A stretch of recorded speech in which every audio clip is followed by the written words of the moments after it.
আসসালামু আলাইকুম। সব মানুষের জীবনে কিছু স্বপ্ন থাকে যেগুলো সে কাউকে বলতে সাহস পায় না। আমারও তেমনই একটি স্বপ্ন ছিল, ইউটিউবার হওয়া। তখন আমি একেবারেই সাধারণ একজন মানুষ। প্রতিদিনের জীবন ছিল কাজ, সংসার, দায়িত্ব আর ক্লান্তিতে ভরা। দিনের শেষে মোবাইলটা হাতে নিয়ে ইউটিউব খুলতাম, অন্য মানুষের ভিডিও দেখতাম আর মনে মনে ভাবতাম, আমি কি পারবো না? মনে হতো যারা ইউটিউবে সফল হয়েছে তারা বুঝি আলাদা কোনো মানুষ। তাদের কথা বলার ধরন, আত্মবিশ্বাস, ক্যামেরার সামনে স্বাচ্ছন্দ্য সব কিছুই আলাদা, কাজে অসম্ভব মনে হতো।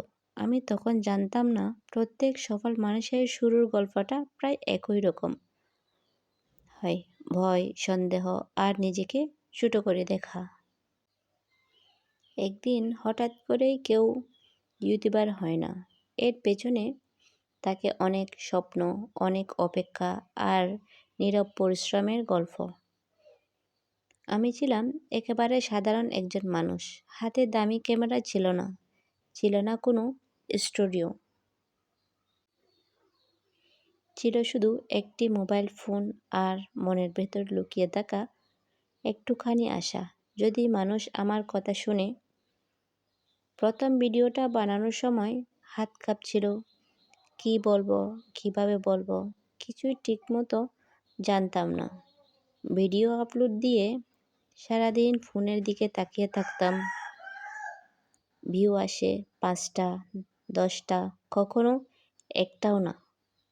মন খারাপ হতো, মনে হতো আমি পারবো না। কিন্তু হাল ছাড়িনি, কারণ আমি জানতাম প্রত্যেক সফল ইউটিউবার শুরুটা এমনই ছিল।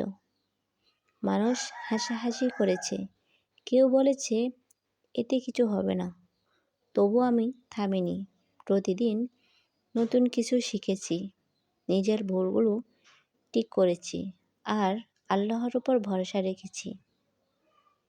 একদিন হঠাৎ দেখি একটা ভিডিওতে অনেক মানুষ মন্তব্য করেছে। কেউ লিখেছে, আপনার ভিডিও ভালো লাগে।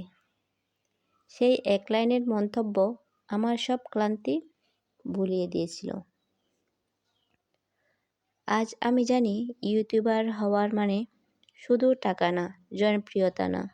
ইউটিউবার হওয়া মানে মানুষের কাছে নিজের কথা পৌঁছে দেওয়া, কাউকে হাসানো, কাউকে সাহস দেওয়া, নিজের স্বপ্নকে হাল না ছেড়ে আগড়ে ধরা।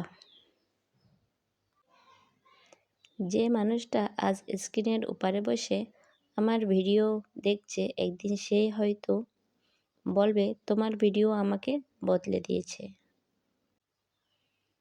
অনেকে বলে বেশি স্বপ্ন দেখা ভালো না, কিন্তু আমি বিশ্বাস করি স্বপ্ন না দেখলে মানুষ বেঁচে থেকেও মরে যায়।